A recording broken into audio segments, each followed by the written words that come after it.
98, 99, 100, action.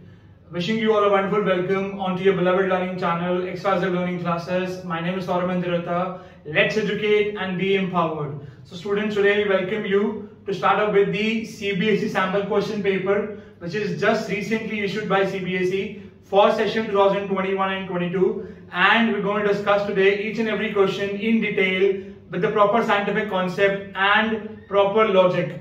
Okay तो आज हम आपको हर एक क्वेश्चन का प्रॉपर सिस्टम बताएंगे, क्या उसके पीछे साइंटिफिक लॉजिक लगेगा, कैसे क्वेश्चन को किया जाएगा, क्या क्या टेक्निक लगा सकते हैं, तो सब चीजें डिस्कस करेंगे for physics, chemistry and biology each question of your science paper.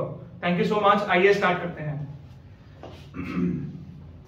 So question one क्या कह रहा है? क्वेश्चन वन कह रहा है Rima took 5 ml of lead nitrate solution in a beaker and added approximately 4 ml of potassium iodide solution to it. What would she observe? तो आप सभी अपना जो सैंपल पेपर है वो निकाल कर रखेंगे अपने पास, और प्लीज साथ साथ आप अपने नोट्स को जो हम करवा रहे हैं वो नोट डाउन करेंगे. आइए आते हैं. तो लेड नाइट्रेट सोल्यूशन हमें दिया हुआ है, हमें दिए हैं दो सोल्यूशन. एक दिया है लेड नाइट्रेट सोल्यूशन.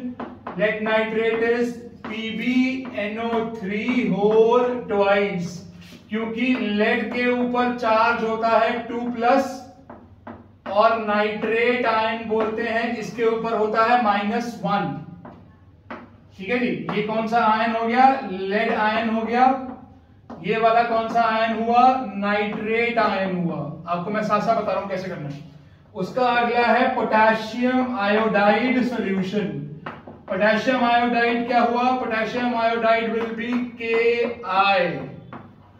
ठीक है जी. पोटेशियम का होता है K+ और आयोडीन का होता है -1. एक ही बात है, माइनस लगा लो सिर्फ खाली, तब चल जाएगा. This is iodide ion. वैसे ये कौन सा एलिमेंट है? आयोडीन एलिमेंट है. पता है ना आपको ये क्या है? These are elemental ions, these are molecular ion. जो नाइट्रेट आयन होता है, नाइट्रेट आयन, हाइड्रोक्सिल आयन आपने करे हैं पिछली क्लासेस में, हमने कराया आपको, हमने लाइव लेक्चर्स में भी कराया आपको. तो नाइट्रेट आयन हो जाएगा. ठीक है जी. आइए अब पोटेशियम आयोडाइड जो है, पोटेशियम आयोडाइड जो है वो लेड नाइट्रेट से रिएक्ट कर रहा है. ये क्वेश्चन है. क्लियर? इन दोनों को मिक्स करा बीकर में. ओके तो हमारे पास क्या क्या आ गया? PbNO3 whole twice plus lead potassium iodide gives क्या देगा हमको? अब ये हमारी कौन सी साइड हो गई? ये हमारी रिएक्टेंट साइड हो गई. स्टूडेंट्स आपको समझ में आ रहा है? ये रिएक्टेंट साइड हो गई. अब जब भी आप रिएक्शन लिखेंगे, पहले बता रहा हूं मैं, this is the reactant side. ये रिएक्टेंट वाली साइड हो गई. This is LHS, left hand side हो गई. अब राइट हैंड साइड पर रिएक्शन क्या होगी पता है आपको? जो पोटेशियम है वो लेड को डिस्प्लेस करेगा और लेड जो है वो पोटेशियम की जगह ले लेगा, बिकॉज दोनों ही आयोनिक कंपाउंड्स हैं, दोनों ही इलेक्ट्रोवोलेंट कंपाउंड्स हैं. इसलिए बताया गया आपको पिछली क्लासेस में कि आयनिक कंपाउंड्स क्या होते हैं एंड कोवलेंट कंपाउंड्स क्या होते हैं. चलिए आगे आते हैं. ये आयनिक कंपाउंड है लेड नाइट्रेट और पोटेशियम आयोडाइड. ये इसको एक दूसरे को डिस्प्लेस करेगा. This is double displacement reaction. ये टाइप ऑफ रिएक्शन आपने चैप्टर 1 में की हुई है. Chapter 1 is very important. जो आपको बेसिक केमिस्ट्री समझनी है वो चैप्टर 1 में है पूरी की पूरी. आइए आते हैं आगे. डिस्प्लेस कर रहा है ये. अब कंपाउंड क्या बनेगा? जो हमारा प्रोडक्ट क्या है वो क्या बनेगा? That will be lead nitrate plus lead nitrate, I'm so sorry, that will be potassium nitrate and lead iodide. क्योंकि Pb के ऊपर +2 चार्ज है, ये बात ध्यान रखना. नाइट्रेट के ऊपर -1 है, पोटेशियम के ऊपर भी +1 है और आयोडीन के ऊपर भी -1 है. ये बात ध्यान रखनी है आपको. ठीक है, तभी आप अपना प्रोडक्ट बना पाएंगे. या फिर रिएक्शन लर्न कर लीजिए, बात तो एक ही है. तो आपको वैसे भी एनसीईआरटी की और एनसीईआरटी एग्जामिनर की सारी रिएक्शंस लर्न करनी है with proper name, with proper balancing. Also try करने की बैलेंसिंग भी आपको आनी चाहिए सारी रिएक्शंस की. कोई भी रिएक्शन पूछी जा सकती है आपसे. आइए एटलीस्ट एनसीईआरटी और एनसीईआरटी एग्जामिनर तो करना ही है. ओके चलिए आते हैं आगे. Potassium nitrate plus lead iodide आ गया. क्लियर है? अब रिएक्शन को जब आप एग्जाम में लिख रहे हैं, आपका सीबीएसई का टर्म 1 का एग्जाम है नवंबर दिसंबर में, फॉल होगा. ठीक है, तो आप रिएक्शन लिख रहे हैं अगर आप पेपर पे, आंसर शीट पे अपनी, तो रिएक्शन में आपको दो चीजें बड़ी इंपॉर्टेंट ध्यान रखनी है. पहला, पहली चीज क्या ध्यान रखनी है, आइएगा, पहली चीज ध्यान रखनी है केमिकल फॉर्मूला। मैं आपको समझा रहा हूं कि कैसे पेपर को अटेम्प्ट किया जाएगा, कैसे आप अपना पेपर अटेम्प्ट करेंगे, कैसे प्रॉपर आंसर लेके आना है। केमिकल फॉर्मूला टर्म 1 में भी टर्म 2 में भी। और दूसरा है केमिकल नेम। ये दो चीजें आपकी 100% करेक्ट होनी चाहिए। अगर कोई और चीज आपकी करेक्ट नहीं है, ये केमिकल नेम और केमिकल फॉर्मूला अगर आप भूल जाते हैं, उसकी स्टेट मेंशन करना, यहां पर क्या रिएक्टेंट लगेगा, क्या हम यहां पर कोई रिएक्टिव मटेरियल यूज कर रहे हैं या हम कैटलिस्ट यूज कर रहे हैं। कैटलिस्ट क्या होता है बताया गया आपको क्लासेस में।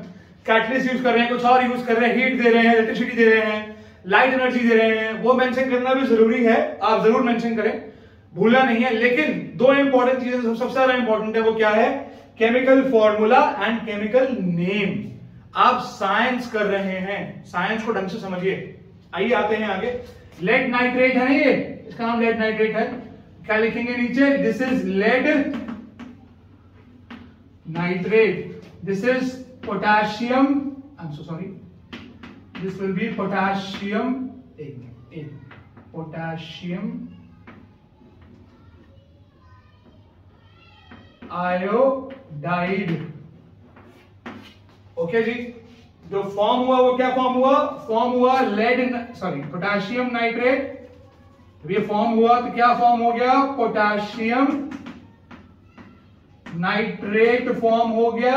और इसके साथ में फॉर्म क्या हुआ, इसके साथ में फॉर्म हुआ लेड आयोडाइड। हमारे पास क्या फॉर्म हुआ, लेड आयोडाइड फॉर्म हुआ। क्लियर है, आप समझ रहे हैं मेरा पॉइंट, ये लेड आयोडाइड है, ये पोटेशियम नाइट्रेट है। तो इस तरीके से आपको अपना केमिकल रिएक्शन लिख के आना है। क्लियर हो गया, ठीक है जी। केमिकल फॉर्मूला लिख दिया मैंने, सही एकदम। और chemical name, chemical formula chemical name, chemical formula chemical name, chemical formula chemical name, chemical formula chemical name, proper हो गया। अब उसने क्या कहा है हमें, अब हम आते हैं ऑप्शन पे। क्वेश्चन क्या था हमारा, I am reading it again. Reema took 5 ml of lead nitrate and added approximately 4 ml of potassium iodide solution to it. What would she observe? So option A is the solution turn red, option B is yellow precipitate was formed, option C is white precipitate was formed, option D is the reaction mixture become hot. तो आप जानते हैं कि क्या होगा, yellow PPT बनेगा। क्यों, yellow PPT कहां पे है, ये रहा आपका लेड आयोडाइड। क्या है, ये रहा आपके सामने, ये रहा, ये लेड आयोडाइड है, ये बनाएगा येलो पीपीटी। क्या बनाएगा, येलो प्रेसिपिटेट, पीपीटी बोलते हैं उसको। लेड आयोडाइड क्या बनाएगा, प्रेसिपिटेट, क्योंकि लेड क्या है, लेड है एक ट्रांजिशन एलिमेंट। ठीक है, लेड की स्टेट जो होती है वो चेंज हो सकती है। Okay, belonging to carbon silicon separate, हाँ, this belongs to 14th group of the elemental series. जो आपका मॉडर्न पीरियोडिक टेबल है उसके हिसाब से लेड कौन से ग्रुप में है, 14th ग्रुप में है। Carbon, silicon, germanium, tin, lead. Okay, तो ये येलो पीपीटी बनाएगा कौन, लेड। तो your answer is option B. तो आप लिखेंगे option B is correct, option B is correct. पूरा स्टेटमेंट, जो स्टेटमेंट है क्वेश्चन पेपर में लिखा है, सैंपल पेपर में लिखा है, क्वेश्चन सैंपल पेपर कर रहे हैं हम सॉल्व, सैंपल पेपर में लिखा है जो स्टेटमेंट, वही स्टेटमेंट लिख के आना है आपको। Option B is correct. तो स्टेटमेंट लिखनी है वही जो यहां पर लिखी है क्वेश्चन में, ध्यान रखिएगा, ये स्टेटमेंट लिख के आनी है, इंपॉर्टेंट है। येलो प्रेसिपिटेट वाज फॉर्म्ड, ये है ऑप्शन बी। ठीक है जी, ओके। तो इसका आंसर क्या हो गया, इसका आंसर हो गया ऑप्शन बी। तो आपका ऑप्शन बी जो है वो करेक्ट है इस क्वेश्चन का। चलिए, क्वेश्चन समझ में आ गया आपको अच्छे से, thank you so much. Move to the next question. Identify gas A in the following experiment. आइए इसको रेज करते हैं पहले।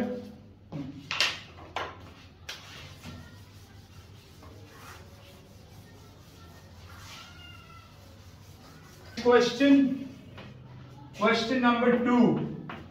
क्वेश्चन नंबर 2 में हमें एक्सपेरिमेंटेशन दिया हुआ है। इस एक्सपेरिमेंटेशन में एक डायग्राम है, उस डायग्राम को आप ऑब्जर्व कर लें।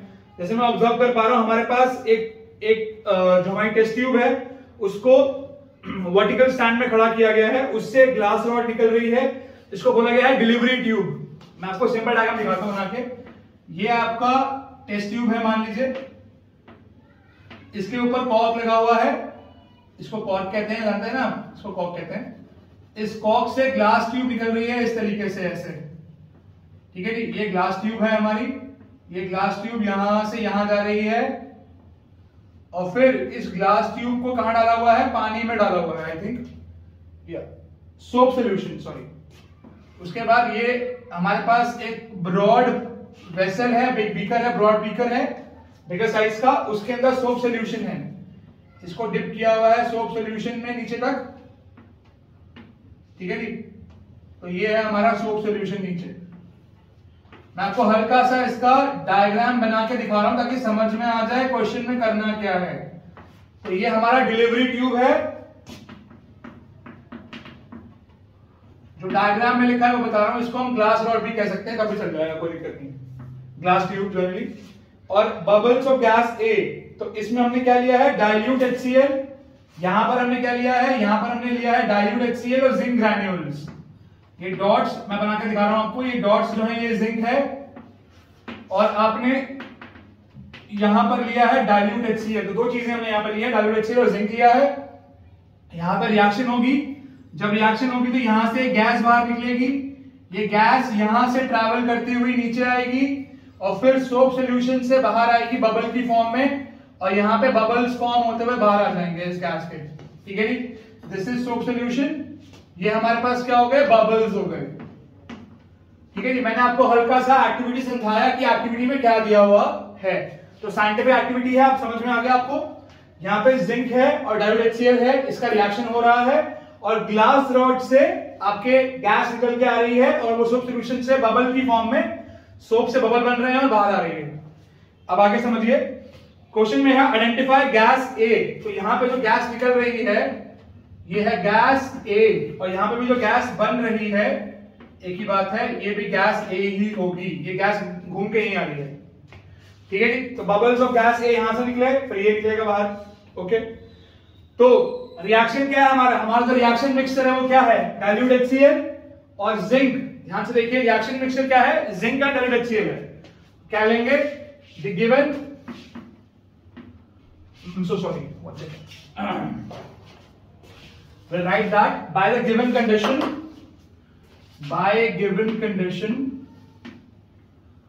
एक स्मॉल स्टेटमेंट लिखा हुआ छोटी सी आपको समझाने के लिए। by given condition dilute HCl is reacted with zinc metal,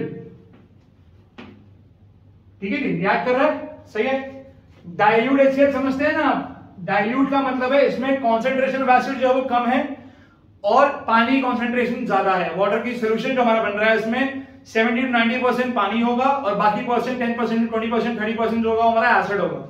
और जिंक ग्रैन्यूल ले लिया हमने, जिंक मेटल लिया है, जिंक ग्रैन्यूल्स लिए, एक ही बात है, ग्रैन्यूल्स की फॉर्म में, यह मेंशन कर दिया मैंने आपके लिए, ग्रैन्यूल्स की फॉर्म में लिया है। तो basically what's the science behind, now the science behind is कि हमारे पास एक मेटल है प्लस हमारे पास एसिड है, किस फॉर्म में, डाइल्यूट फॉर्म में, ओके।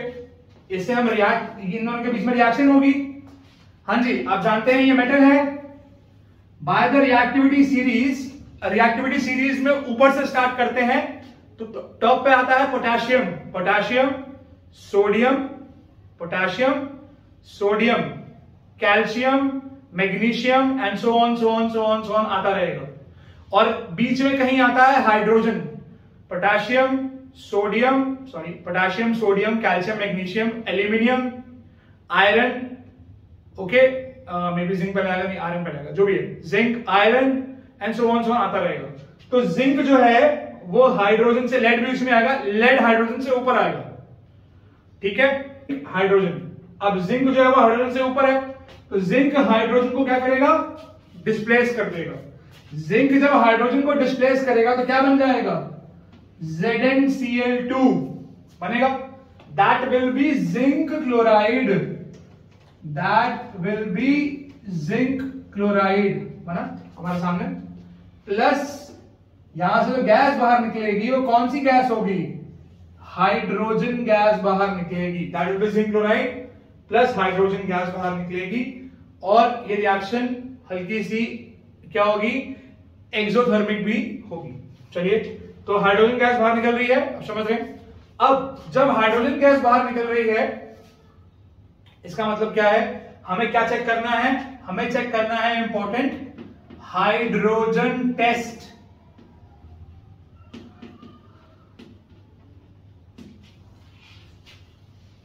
वैसे पूछा नहीं है, मैं बता रहा हूं आपको, हाइड्रोजन गैस बाहर निकल, हाइड्रोजन टेस्ट करते हैं हम।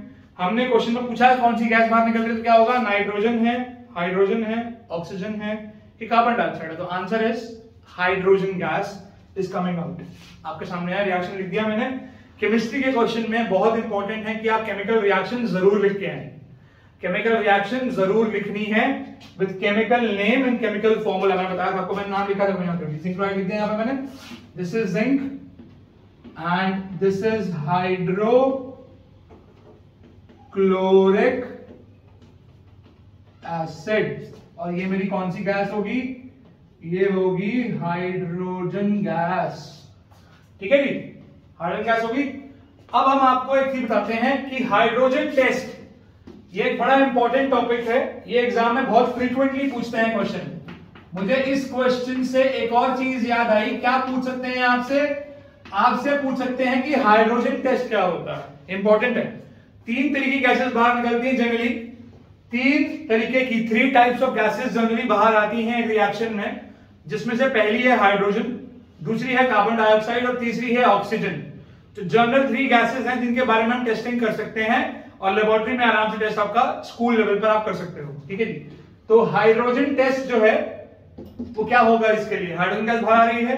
अब अगर हमसे आपसे पूछें कि हाइड्रोजन टेस्ट कैसे होता है, तो अगर हम यहां पर बर्निंग मैचस्टिक, अब ध्यान से देखिएगा, मैं समझा रहा हूं आपको, मैं हल्का सा आपको एक एक्स्ट्रा चीज बता देता हूं ताकि आपके आगे एग्जाम अगर आ जाए क्वेश्चन तो आप कर पाओ।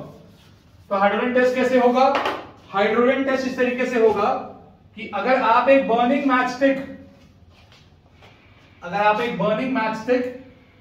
इसके पास ले आते हैं, sorry,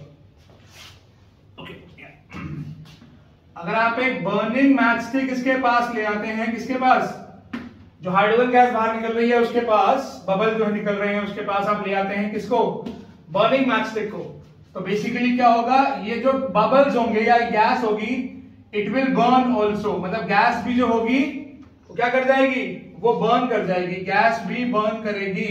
okay, the gas will burn with a, क्या बोलते हैं उसको, पॉप साउंड। जो गैस है आपकी वो पॉप साउंड से बर्न करेगी। तो गैस आप बाहर निकल रही है, अगर वो हाइड्रोजन टेस्ट हमें करना है तो बर्निंग मैचस्टिक गैस के पास लेके आएंगे, और जब वो टेस्ट ट्यूब से कहीं से बाहर निकलेगी तो it Burns the pop sound. ठीक है जी, तो ये आपका क्या हो गया, हाइड्रोजन टेस्ट मैंने आपको बताया। दूसरी गैस है ऑक्सीजन और तीसरी गैस है कार्बन डाइऑक्साइड, उसके लिए हम आपको बताएंगे बाद में, अभी इतने करते हैं, इतना काफी है। ठीक है जी, CO2 का टेस्ट जो है वो भी आपको करना जरूरी है, और ऑक्सीजन का टेस्ट भी करना जरूरी है। ऑक्सीजन गैस जब निकलती है तो वो फ्लेम को और तेज कर देती है, वो बर्न नहीं करती, वो क्या कंबशन को सपोर्ट करती है। Oxygen is a supporter of combustion. अगर आप इसी से टेस्ट करना चाहें, oxygen is a supporter of combustion, तो ऑक्सीजन गैसेस को और बढ़ा देगी, फ्लेम को और बढ़ा देगी। अगर हम कार्बन डाइऑक्साइड टेस्ट करना चाहें तो carbon dioxide is against the burning process, against the combustion process, तो वो क्या करती है, इसको पुट ऑफ कर देती है, इसको फ्लेम को बुझा देती है बेसिकली। तो यानी अगर ये CO2 गैस बाहर निकल रही होगी, अगर यहां से CO2 गैस बाहर निकल रही होगी तो ये फ्लेम को बुझा देगी।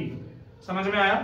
चलिए आते हैं आगे, moving to next question, question number 3 पे आते हैं, प्लीज आइएगा। I am raising this one. हमें क्या दिया हुआ है, हमें एक फ्लो चार्ट टाइप दिया हुआ है। एक फ्लो चार्ट में ऊपर लिखा है मेटल, ऐसे नीचे आ रहे हैं, यहां पे इसने ऐड किया, फ्लो चार्ट है, तो it's says it's dilute HCl। फिर नीचे आते हैं, नीचे आएंगे तो यहां पे बता रहा है क्या फॉर्म हुआ, यहां फॉर्म हुआ मेटल सॉल्ट, और यहां पे क्या हुआ, यहां पे गैस बाहर आ रही है, तो metal plus dilute HCl forming metal salt plus gas बाहर निकल रही है, ये बता रहा है। वो kind of flow chart. So it says which of the following two combinations are correct. हमें टेबल दिया हुआ है एक और, उसमें बता रहा है, आप क्वेश्चन देख सकते हैं स्क्रीन पे, बता रहा है कि मेटल कौन कौन से, हमारे पास चार ऑप्शन है, चार ऑप्शन है सॉरी। तो we have copper, iron, magnesium and zinc. हमारे पास चार ऑप्शन है। पहला ऑप्शन है हमारे पास कॉपर, ठीक है जी, ओके जी, कॉपर मेटल है और इसमें गैस इवॉल्व हो रही है, यस। दूसरा ऑप्शन, तीसरा ऑप्शन और चौथा ऑप्शन हमारे पास है। वो बता रहा है कि मेटल जो है अगर वो एसिड के साथ रिएक्ट करता है, ये फ्लो चार्ट दिया हुआ है कि ये प्रोसेस वर्क करता है, this is kind of a flow chart. तो मेटल पहले HCl से रिएक्ट करेगा, फिर उसके बाद क्या होगा, मेटल आगे जाके आपको सॉल्ट बनेगा प्लस गैस निकलेगी। तो बोल रहा है कि कॉपर रिएक्ट करता है तो गैस निकलती है, यस। ये सही है या नहीं आपको ये बताना है, हमें कॉम्बिनेशन दिए हुए हैं। This is our first combination, clear है, कॉपर, यस। दूसरा कॉम्बिनेशन क्या है, आयरन, बी लिखा है, यस। तीसरा कॉम्बिनेशन है मैग्नीशियम, लिखा है नो। और चौथा कॉम्बिनेशन है जिंक, लिखा है yes. I am saying it again, बता रहा है क्या कि अगेन रिएक्टिविटी सीरीज की बात होगी। रिएक्टिविटी सीरीज में हाइड्रोजन जो होती है,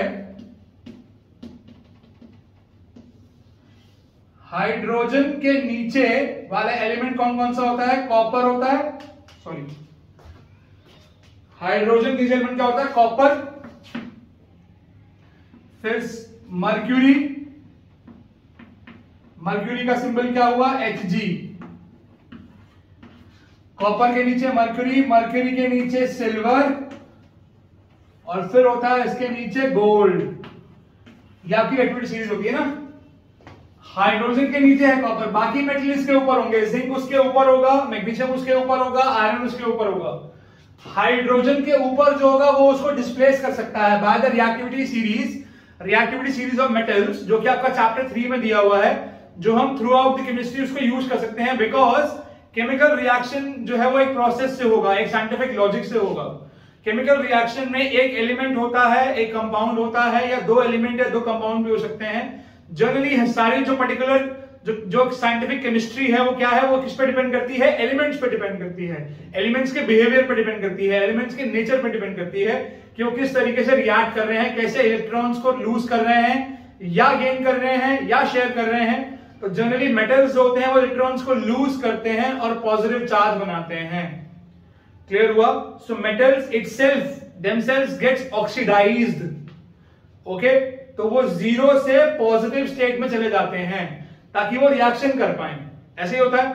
अब जब यहां पे रिएक्शन होनी है, हाइड्रोजन को हटाना पड़ेगा, तो हाइड्रोजन से जो ज्यादा रिएक्टिव है वही उसको हटा पाएगा बाय द रिएक्टिविटी सीरीज। जो हाइड्रोजन से ऊपर वाला है वही उसको डिस्प्लेस कर सकता है, वरना डिस्प्लेस नहीं कर सकता।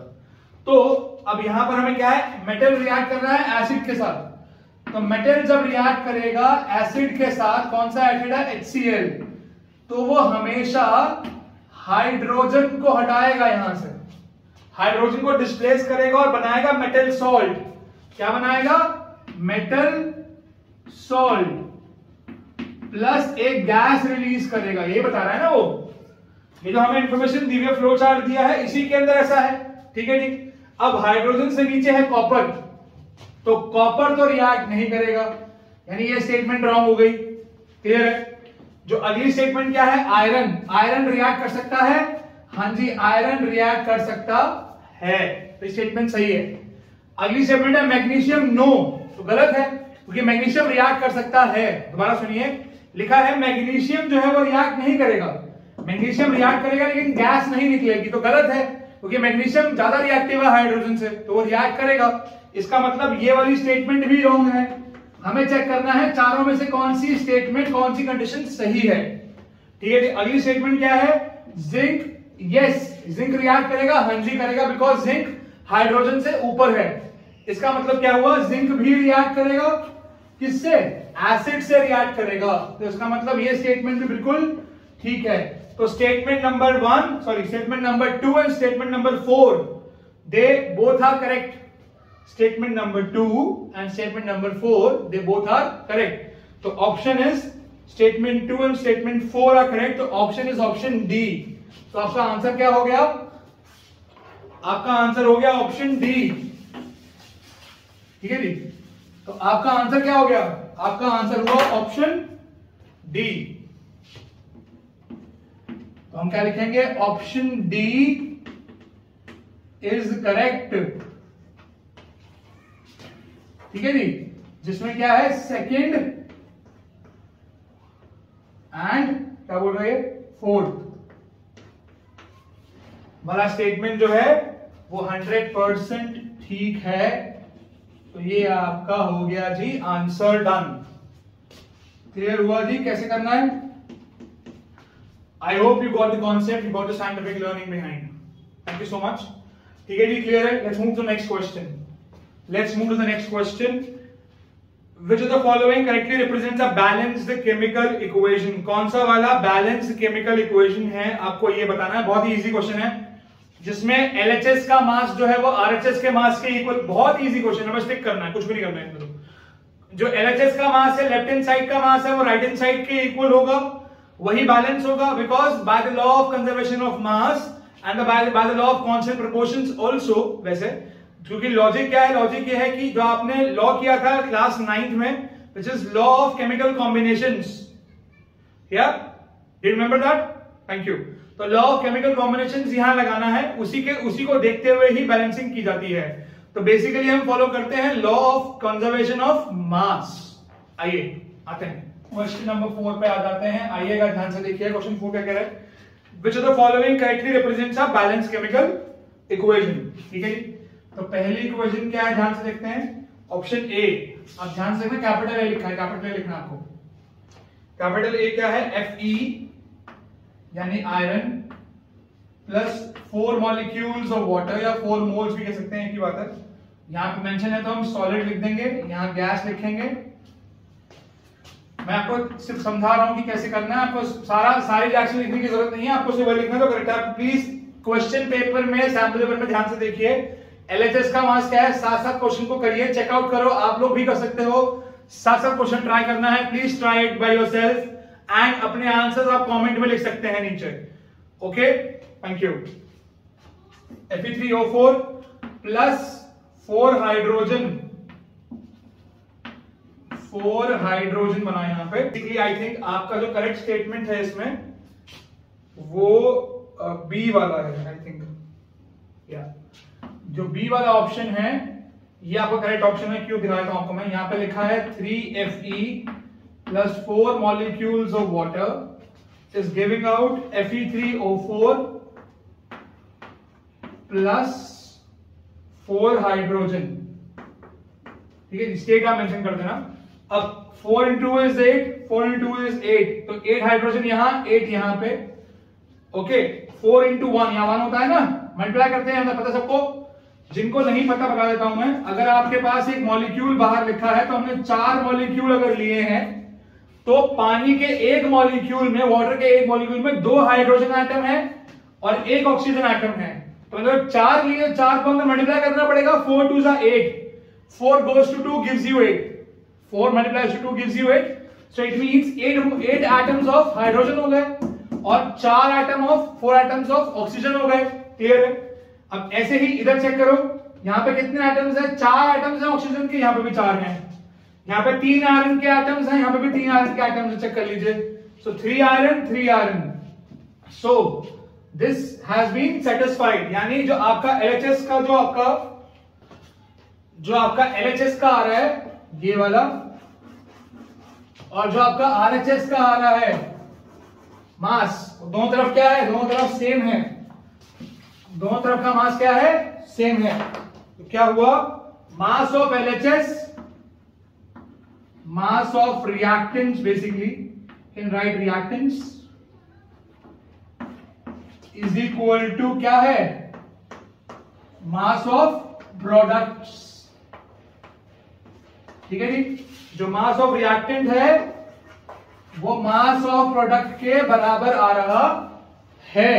तो कौन सा लॉ है? Bye the law of conservation of mass, bye the law of conservation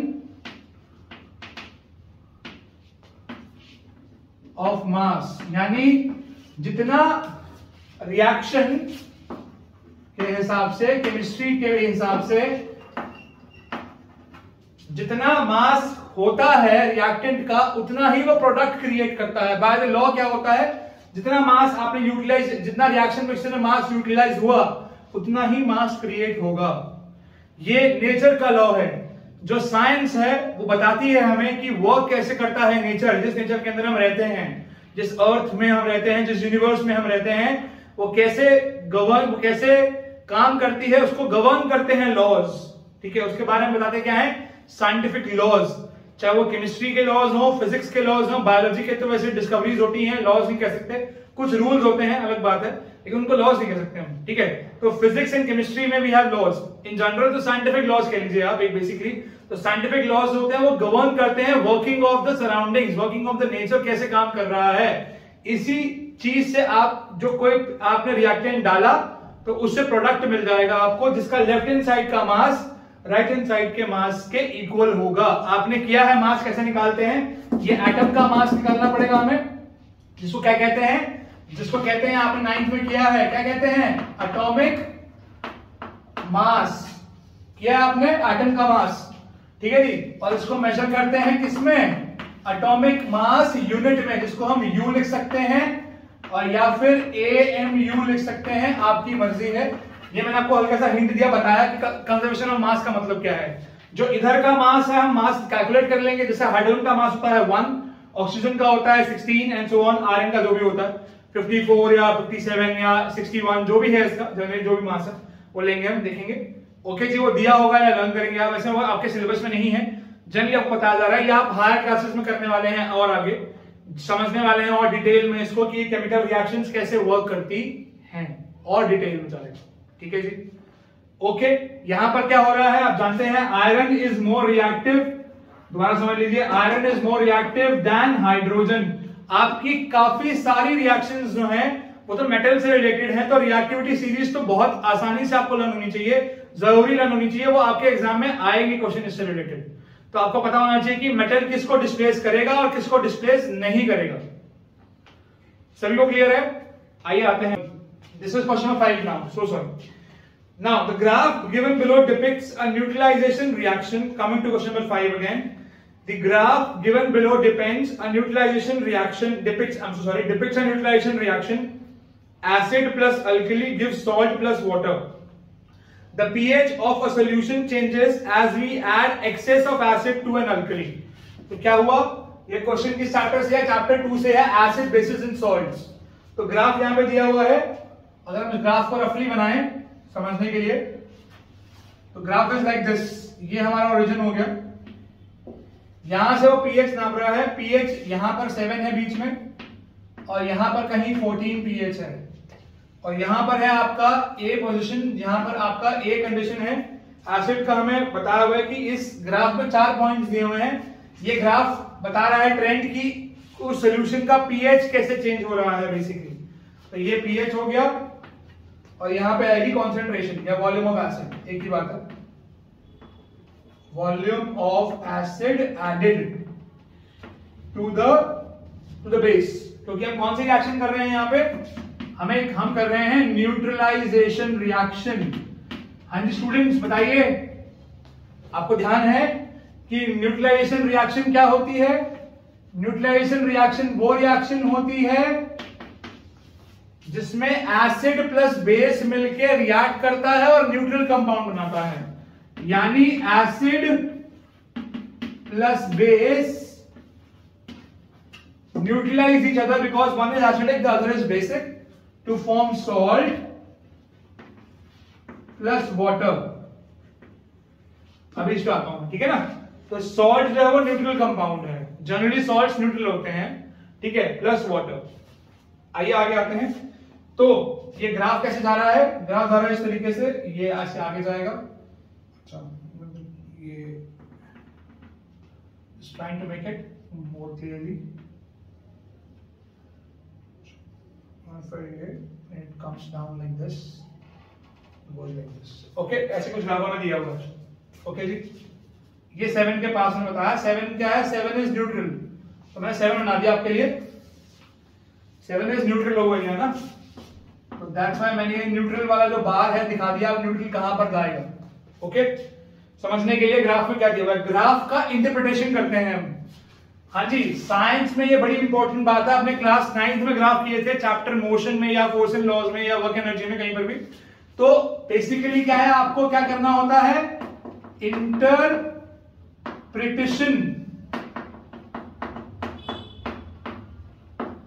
of the graph. आपको ग्राफ का इंटरप्रिटेशन करना आना चाहिए।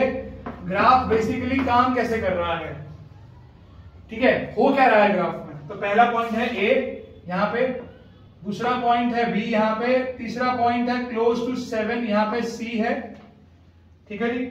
उसके बाद यहां पे डी है, ये रहा, ये 4 पॉइंट हमें दिए हुए हैं यहां पे।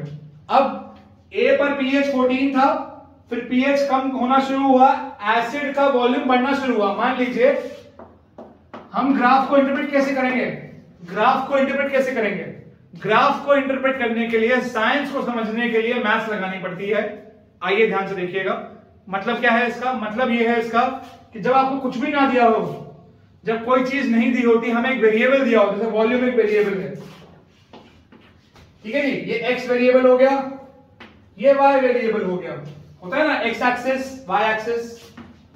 अब समझ रहे हैं पॉइंट मेरा, ये चीज इंपॉर्टेंट है, साइंस और मैथ्स आपस में इंटरलिंक्ड है, ये बात ध्यान रखिएगा।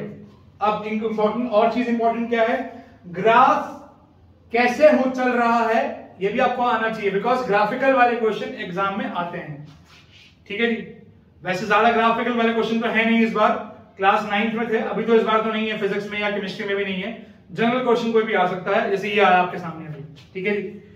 Yeah, I've seen that one question also in the previous sample paper में था, उसमें आपको उन्होंने केस स्टडी क्वेश्चन दिया हुआ था, उसमें ग्राफ था कि बॉडी का जो ऑक्सीजन लेवल है, रेस्पिरेशन जब वो कर रहा है, तो बॉडी में हमारी बनता है लैक्टिक एसिड, तो लैक्टिक एसिड का कॉन्सेंट्रेशन दिया हुआ था कि जब रेस्पिरेशन बढ़ता है, रेस्पिरेशन का, मुझे ऐसे कोई क्वेश्चन है, आप प्लीज एक बार ट्राई कीजिएगा, प्रीवियस ईयर सैंपल पेपर 2020 का सैंपल पेपर था, उसमें दिया हुआ है, करवाएंगे आपको क्वेश्चन, हम वो भी टेंशन मत लीजिए, करवाएंगे। आइए यहां पे आते हैं पहले, तो A B C D graph को इंटरप्रेट करना बहुत जरूरी है। अब मैंने मान लिया कि ये 5 ml वॉल्यूम है, मान लीजिए मैं इसको ml में ले रहा हूं, मिलीलीटर में ले रहा हूं, मैंने एग्जांपल ले लिया, अभी अजम्पशन लगा रहे हैं हम, ध्यान से क्वेश्चन को समझ रहे हैं इसलिए अजम्पशन लगा रहे हैं। 5 ml, ये आपको लिखना करना कुछ नहीं है, ये आपकी नॉलेज के लिए मैं बता रहा हूं कि क्या साइंटिफिक कॉन्सेप्ट लगा के आप क्वेश्चन को समझोगे और सॉल्व करोगे, ठीक है। इसको डायरेक्ट समझ में आ रहा हूं, डायरेक्ट कर ले, मुझे कोई दिक्कत नहीं है। अगर आपको डायरेक्ट समझ में आ रहा है, मैं डायरेक्टली बताता हूं कि करना क्या है, पहले डायरेक्टली समझाता हूं होता क्या है। डायरेक्टली ये है कि वॉल्यूम बढ़ रही है, एसिड हम ऐड करते जा रहे हैं, हमारे पास एक बीकर में क्या है, एक बीकर में बेस है, खाली बेस ये है, हम इसके ऊपर से इसमें एसिड मिक्स कर रहे हैं, ठीक है जी, ये बेस है, ये एसिड मिक्स कर रहे हैं। जैसे जैसे हम एसिड की कॉन्सेंट्रेशन बढ़ाते जाएंगे, वैसे वैसे ये बेसिक मीडियम से पहले न्यूट्रल मीडियम होगा, फिर एसिडिक मीडियम हो जाएगा। ये एसिड बेस से रिएक्ट करेगा, बेस एसिड से रिएक्ट करेगा, रिएक्ट करने के बाद ये यहां पर इसका pH 14 था, तो pH रिड्यूस करना शुरू करेगा, एक पॉइंट आएगा pH न्यूट्रल, जब सॉल्ट बन जाएगा सॉल्ट न्यूट्रल हो जाएगा pH, फिर हम उसमें और डाल रहे हैं एसिड, लिखा हुआ है क्वेश्चन में, लिखा हुआ है the graph given below depicts a neutralisation reaction, the pH of a solution changes as we add excess of acid in an alkali या to an alkali, यहां पे लिखा हुआ है। क्वेश्चन को ध्यान से पढ़िए, reading of the question is very very necessary, समझ में आया।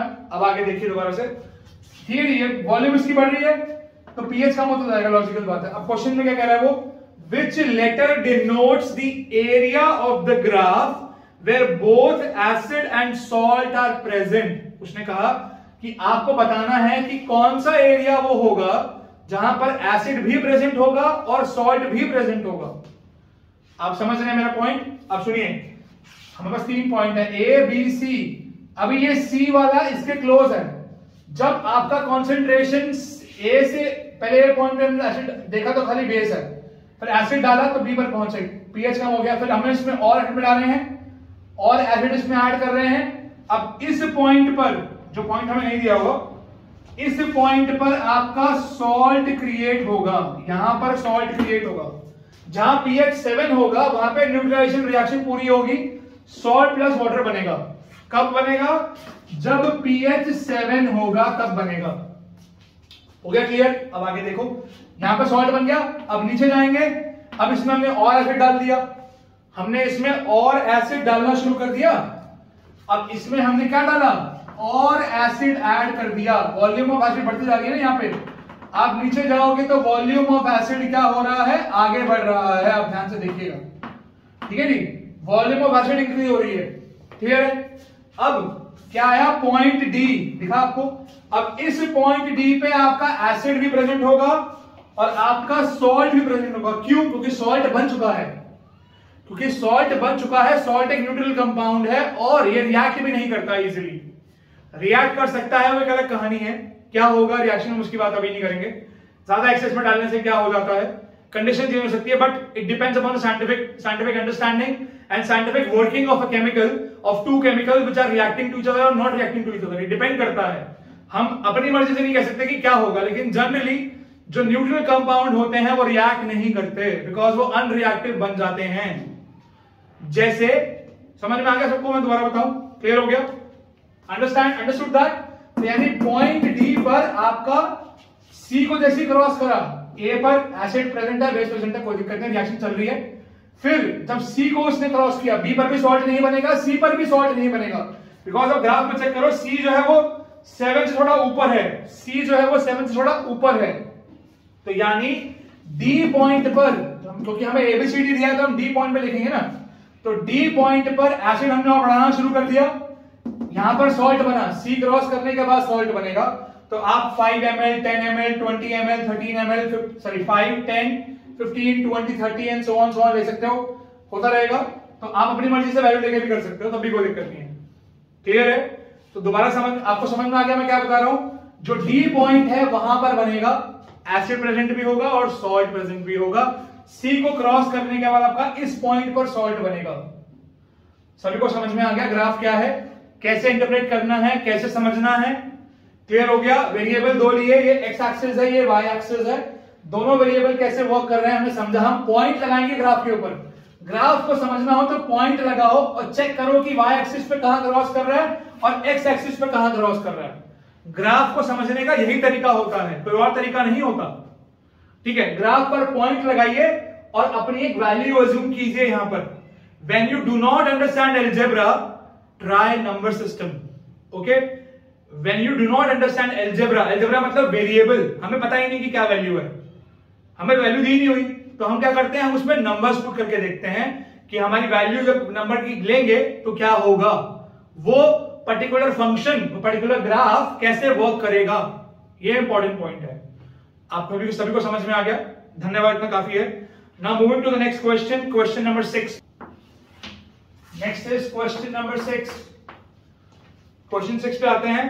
इन the reaction of iron with copper sulphate solution, बहुत ही कॉमन रिएक्शन है, एनसीईआरटी का क्वेश्चन लग रहा है। क्या है एनसीईआरटी में कॉन्सेप्ट दिया हुआ, एक्टिविटी दी हुई है। In the reaction of iron with copper sulphate solution, तो we have copper sulphate solution, we have iron. हम जानते हैं रिएक्शन क्या होगी, ये इसको डिस्प्लेस करेगा because iron is more reactive than copper according to reactivity series. Reactivity series के कितने क्वेश्चन आ रहे हैं, ध्यान से देखिएगा। तो we have iron sulphate plus copper, clear है? We have iron sulphate plus copper, clear है? आयरन सल्फेट बनेगा, कॉपर सल्फेट कौन से कलर का होता है, ब्लू कलर का सोल्यूशन होता है, पता है ना आपको? Copper sulphate is blue colour solution. और आयरन सल्फेट कौन से कलर का होता है, iron sulphate is green colour solution. Iron sulphate is green colour solution, clear? एक सेकंड,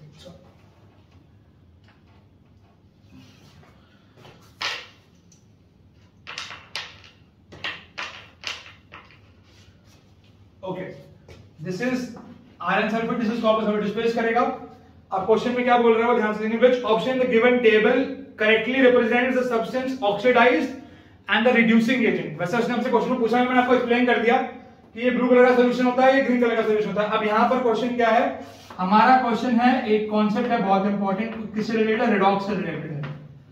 रिडॉक्स रिएक्शन, ये बहुत ही इंपॉर्टेंट कॉन्सेप्ट है बच्चों। मैं ध्यान से बता रहा हूं आपको, आपके एग्जाम में कोई चीज आए ना आए, रिडॉक्स जरूर आ सकता है। 90% चांस है इस टॉपिक के आने का, क्वेश्चन इस टॉपिक पे आने का 90% चांस होता है। और जो हमारी नेमिंग रिएक्शन, जैसे टाइप ऑफ रिएक्शन करी, डबल डिस्प्लेसमेंट करी, एक्सोथर्मिक, एंडोथर्मिक, जो स्पेशल टाइप की reaction, precipitation reaction, colour change reaction, ऐसे क्वेश्चंस एग्जाम में बहुत, हमने 2 क्वेश्चन किए अभी। हमने देखा अभी रिसेंटली, हमें प्रेसिपिटेशन वाली रिएक्शन भी आई, हमें कलर चेंज वाली रिएक्शन, फर्स्ट जो क्वेश्चन था उसमें क्या था? कलर चेंज हो रहा था। ध्यान दे रहे हैं आप कि कैसी कैसी चीज आपको मैंने बताई हुई है कि क्या क्या एग्जाम में आ सकता है, और वही आ रहा है, ध्यान से देखिए। ठीक है जी, तो क्लियर हो रहा है? सैंपल पेपर में क्या दिया हुआ क्वेश्चन सीबीएसई के द्वारा, क्या है? Redox reaction. ये बहुत इंपॉर्टेंट कॉन्सेप्ट है, आपको जरूर ढंग से आना चाहिए। ओके, पढ़ाया गया आपको बढ़िया से। तो आइएगा, रिडॉक्स रिएक्शन क्या होता है?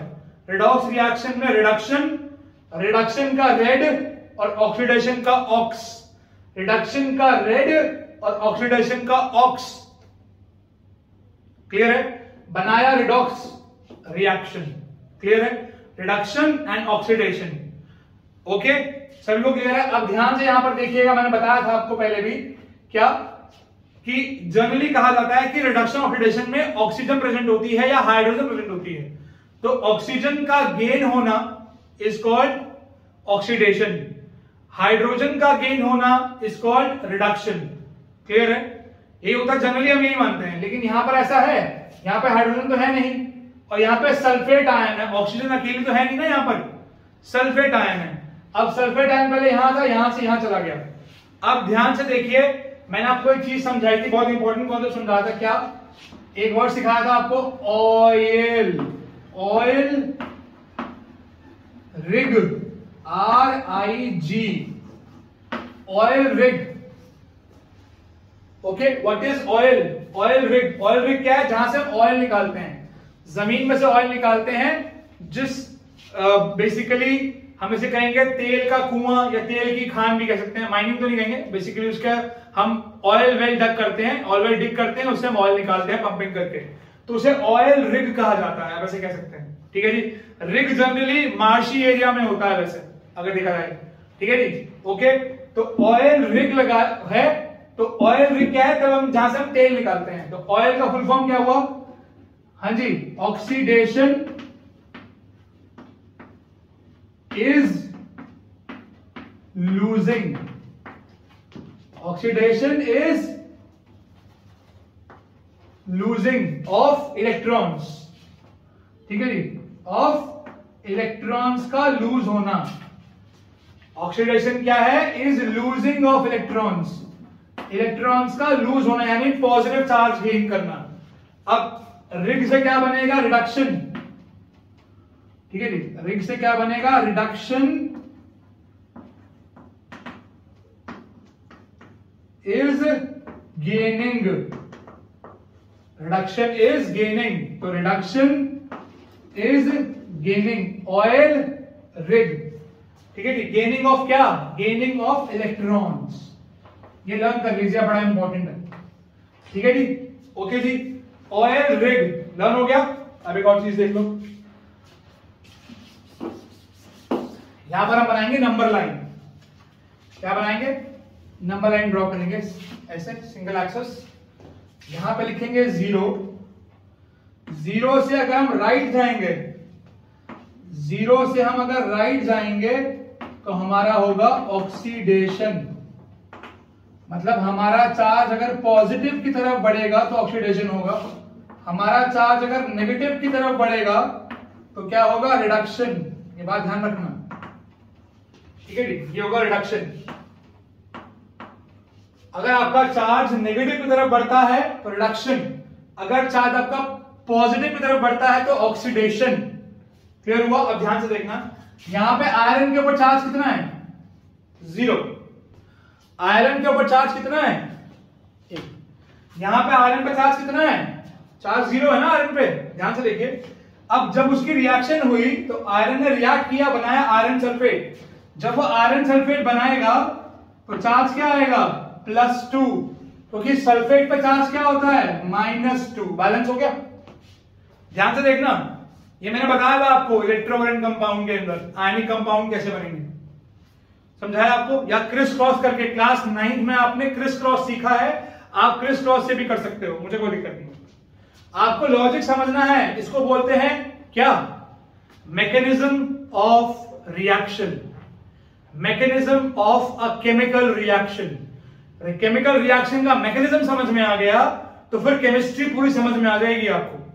आपको मैकेनिज्म ही सीखना है इस साल भी और अगले सालों में भी आगे। आपको केमिस्ट्री का मैकेनिज्म ही सीखना है कि केमिकल रिएक्शन हो कैसे रही है, यही मेन कॉन्सेप्ट है, ठीक है जी। उसमें बहुत सारी चीजें हैं, सिर्फ एक चीज नहीं है, सिर्फ यहां पर प्लस माइनस नहीं है, यहां पे एनर्जीज भी काम कर रही हैं, केमिकल बॉन्डिंग भी काम कर रही है, इलेक्ट्रॉन्स काम कर रहे हैं, प्रोटॉन काम कर रहे हैं। मैं एग्जांपल दे रहा हूं, बहुत सारी चीजें हैं, एक चीज नहीं। इलेक्ट्रॉन क्लाउड कहते हैं उसको, इलेक्ट्रॉन क्लाउड कहते हैं, ऑर्बिट्स होती हैं, ऑर्बिटल्स होते हैं, बहुत सारी चीजें हैं, लेकिन आपको अपनी नहीं जानना, सिंपल रखना है क्या, ये 0 है, चार्ज यहां पर कितना हो गया +2, तो आयरन जो है वो किस तरफ गया, आयरन गया 2+ की तरफ, तो आयरन का हुआ ऑक्सीडेशन, क्लियर हुआ, आयरन का हुआ ऑक्सीडेशन, समझ आया, ध्यान से यहां पर देखिएगा। तो oxidation is losing of electron, iron ने 2 इलेक्ट्रॉन को लूज किया, चार्ज क्या गेन किया प्लस, ऑक्सीडेशन में पॉजिटिव चार्ज गेन होता है और रिडक्शन में नेगेटिव चार्ज गेन होता है, आपको पता है ना ये बात, ठीक है जी, ओके। आयरन का ऑक्सीडेशन हो गया, losing of electron, reduction is gaining of electron, clear है जी, आपको समझ में आया, ठीक है। अब यहां पर ध्यान से देखिए, आयरन हो गया 2+, अब कॉपर यहां पे क्या हो गया, कॉपर पहले क्या था, कॉपर यहां पे 2+ था, कॉपर की स्टेट क्या थी यहां 2+, और यहां पे कॉपर की स्टेट क्या हो गई 0, क्योंकि कॉपर यहां आयनिक चार्ज से अपने एटॉमिक स्टेट में चला गया, यहां आयन से एटम बन गया, क्लियर है, आयन से एटम बन गया, ओके। जिन बच्चों को ये चीज समझ में नहीं आ रही है, प्लीज आप इसके बेसिक को समझो कि क्या है, बेसिक क्या है इसका। बेसिक ये है कि अगर आप नेगेटिव की तरफ जा रहे हो, ये +2 कैसे हुआ, या -2 कैसे हुआ, ये 0 कैसे हुआ, कोई चीज अपने एटॉमिक स्टेट में होती है या पूरा कंपाउंड मॉलिक्यूलर स्टेट में होती है, तो वो उसके ऊपर टोटल चार्ज हमेशा 0 होता है, ये लर्न कर लीजिए बात। कोई भी चीज अपने एलिमेंटल स्टेट में होगी, ठीक है, एटॉमिक स्टेट में होगी, तो चार्ज कितना होगा 0, और अगर वो कंपाउंड बना हुआ है, कंपाउंड के ऊपर भी टोटल चार्ज क्या आएगा 0, तभी +2 और -2 होता है, समझ में आया, इस पर -2 है ना, ठीक है, क्लियर है, +2 -2, ओके। तो इस पे चार्ज +2 है, इस पे चार्ज -2 है, यहां तक क्लियर सबको कैसे करना है, ओके। तो मैंने क्या बताया, अब दोबारा बता रहा हूं कि अगर वो एलिमेंटल स्टेट में है, अगर वो एटॉमिक स्टेट में है, तो टोटल चार्ज कितना होगा उसके ऊपर 0, और या फिर पूरे कंपाउंड के ऊपर 0 न्यूट्रल चार्ज होता है हमेशा, क्लियर हो गया। That could be a stable state we can say in general, ठीक है जी, नॉन रिएक्टिव स्टेट भी कह सकते हैं अभी के लिए। फिर उसके सामने अगर कोई ऐसा कंपाउंड आएगा जिससे वो रिएक्ट कर सकता है, तो वो रिएक्टिव स्टेट में आ जाएगा, वो +2 चार्ज गेन कर लेगा, गेन किया, उसने रिएक्शन की, कंपाउंड बना दिया नया, ठीक है जी, कंपाउंड नया बन गया। अब कॉपर का क्या हुआ, कॉपर 0 से चला गया इस तरफ, कॉपर नेगेटिव तरफ नहीं गया, कॉपर ने नेगेटिव तरफ मूव कर लिया, कॉपर का नेगेटिव नहीं हुआ, लेकिन कॉपर ने 0 से पॉजिटिव से चला गया 0 की तरफ, तो वो लेफ्ट हैंड साइड की तरफ गया, क्लियर हो गया। अगर हम नंबर लाइन के अकॉर्डिंग देखें, इसको हम नंबर लाइन एज्यूम कर लें, तो कहां गया, वो लेफ्ट साइड की तरफ गया, तो पॉजिटिव से गया 0 की तरफ, और आयरन जो है वो 0 से गया पॉजिटिव की तरफ, तो iron has move toward right side and copper has move towards left side, ठीक है। ये बेसिकली इलेक्ट्रॉनिक नंबर लाइन है, समझ लीजिए, इलेक्ट्रॉनिक नंबर लाइन कह सकते हो उसको, आप क्या कह सकते हो, electronic number line, thank you, clear है। और ऑयल समझ में आ गया, oxidation is losing of electron, reduction is gaining, RIGOIL, learn कर लीजिए, बहुत इंपॉर्टेंट है, काम आएगा, क्लियर है, ठीक है जी, सभी को समझ में आ गया। तो रिडक्शन किसका हो रहा है, कॉपर का, ऑक्सीडेशन किसका हो रहा है, आयरन का, तो हम क्या कहेंगे, आयरन का क्या हो रहा है, ऑक्सीडेशन, आयरन का क्या हो रहा है? ऑक्सीडेशन। हाँ जी, और जिसका ऑक्सीडेशन होता है वो कहलाता है रिड्यूसिंग एजेंट। ठीक है, जिसका खुद का ऑक्सीडेशन होता है वो कहलाता है रिड्यूसिंग एजेंट। जिसका खुद का ऑक्सीडेशन हो रहा होता है क्या कहलाता है? वो रिड्यूसिंग एजेंट। जिसका रिडक्शन हो रहा है वो कहलाता है ऑक्सीडाइजिंग एजेंट। जिसका रिडक्शन हो रहा है वो कहलाता है ऑक्सीडाइजिंग एजेंट। जिसका ऑक्सीडेशन हो रहा है वो कहलाता है रिड्यूसिंग एजेंट। तो क्वेश्चन में उसने हमसे यही पूछा है। क्वेश्चन में क्या पूछा है? क्वेश्चन में पूछा है सब्सटेंस ऑक्सीडाइज और रिड्यूसिंग एजेंट क्या है। तो जो सब्सटेंस ऑक्सीडाइज हुआ वो क्या है? आयरन। ठीक है जी, और रिड्यूसिंग एजेंट भी क्या हुआ? आयरन ही हुआ। तो your option A is correct. Your option A is correct. I am repeating it. तो ऑक्सीडेशन भी इसी का हुआ और रिड्यूसिंग एजेंट भी आयरन ही है। आप सभी को समझ में आया कैसे करना है? श्योर? क्वेश्चन नंबर 7 क्वेश्चन में लिखा है, जो नेक्स्ट क्वेश्चन है, the chemical reaction between copper and oxygen can be categorised as. Okay, तो हमने अभी क्वेश्चन नंबर 6 तक किया। आइए सवाल करते हैं 7 और अगला वाला। ये क्वेश्चन में कह रहा है the chemical reaction between copper and oxygen. Okay, the chemical reaction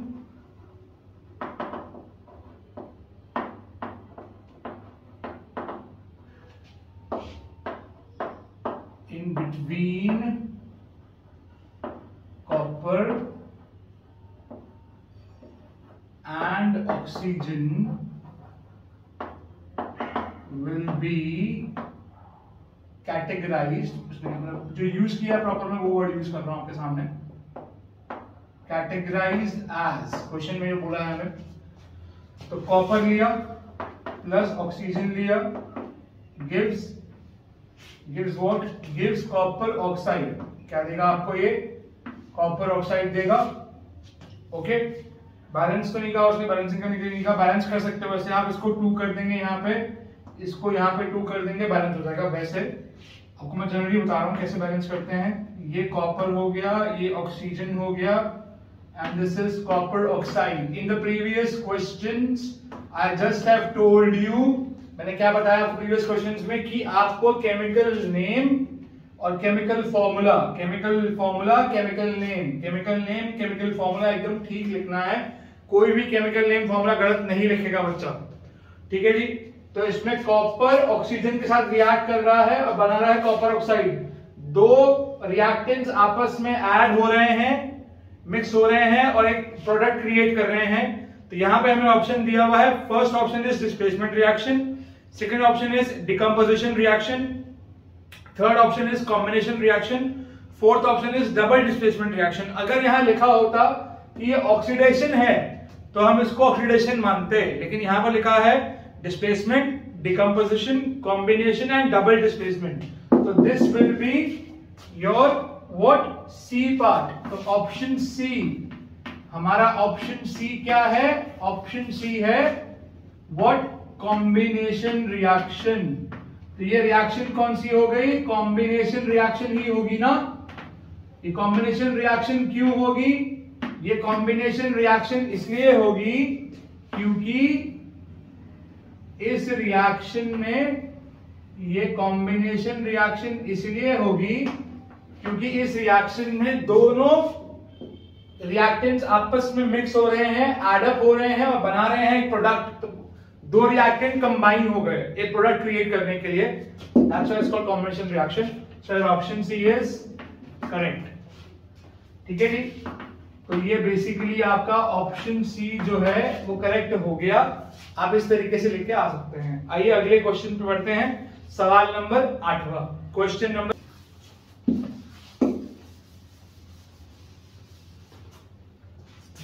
question number 8। अब क्वेश्चन 8 क्या कह रहा है? Which of the following, which of the given options correctly represents the parent acid and the base of calcium carbonate? कौन सा हमारा parent acid represent करता है और बेस ऑफ क्या? Calcium carbonate. ठीक है जी, हमें एक सॉल्ट दिया हुआ है, वो सॉल्ट क्या है? Calcium carbonate. अब कैल्शियम कार्बोनेट को बनाने के लिए, क्योंकि ये सॉल्ट है, हमें एक एसिड चाहिए होगा एक बेस चाहिए होगा जिससे क्या बनेगा, कैल्शियम कार्बोनेट बनेगा। वैसे मैं आपको बस एक रिएक्शन समझा रहा हूं, लिख के नहीं आनी है, तो समझा रहा हूं कि कैल्शियम कार्बोनेट कैसे बनेगा। तो उसके लिए हमें एक एसिड चाहिए, हमें एक बेस चाहिए, हमें एक एसिड चाहिए और हमें एक बेस चाहिए। आपके सामने है, ये एसिड है और ये बेस है, जिससे क्या बनेगा, कंपाउंड बनेगा। कौन सा, calcium carbonate. And calcium carbonate is neutral, calcium carbonate is neutral compound. ठीक है जी। अब ये सॉल्ट है, acid plus base give salt plus water. आप जानते हो, रिएक्शन लिखनी नहीं समझा रहा हूं सिर्फ आपको। अब आगे देखिए, तो हमें बताना है कौन सा एसिड होगा। हमें बॉक्स में दिए हुए हैं एसिड, हमें 4 ऑप्शन दिए हैं ऐसे। ये पहला ऑप्शन, दूसरा ऑप्शन, तीसरा ऑप्शन और चौथा ऑप्शन, ABCD हमें ऑप्शन दिए हैं। पहला ऑप्शन है हमारा HCl और HCl के साथ लिखा हुआ है बेस NaOH। अब ऑब्वियसली यहां पर कैल्शियम है तो सोडियम तो नहीं ले सकते हम, लॉजिकल बात है। अगला है कौन सा, कार्बोनिक एसिड, इसको बोलते हैं कार्बोनिक एसिड, पता ना, हाइड्रोजन कार्बोनेट। ठीक है, के साथ क्या लिया हुआ है, कैल्शियम हाइड्रोक्साइड। अब ध्यान दीजिए, यहां कैल्शियम हाइड्रोक्साइड भी है और यहां पे कार्बोनिक एसिड है। हमारे पास कार्बोनेट आयन है, यहां पर हमारे पास यहाँ पे कार्बोनेट आयन है और हमारे पास यहाँ पे कैल्शियम है। तो बन जाएगा कैल्शियम कार्बोनेट, बन जाएगा कैल्शियम कार्बोनेट, बन जाएगा। ठीक है जी, कैल्शियम हाइड्रोजन को डिस्प्लेस कर देगा, कैल्शियम कार्बोनेट बनाएगा प्लस वाटर बन जाएगा, न्यूट्रल हो जाएगा। ठीक है जी। तो बाकी 2 ऑप्शन में नहीं लिख रहा, बाकी 2 ऑप्शन में बताता हूं क्या क्या लिखा हुआ है। बाकी दूसरे ऑप्शन में लिखा हुआ है H3PO3, okay, and last one is H2SO4।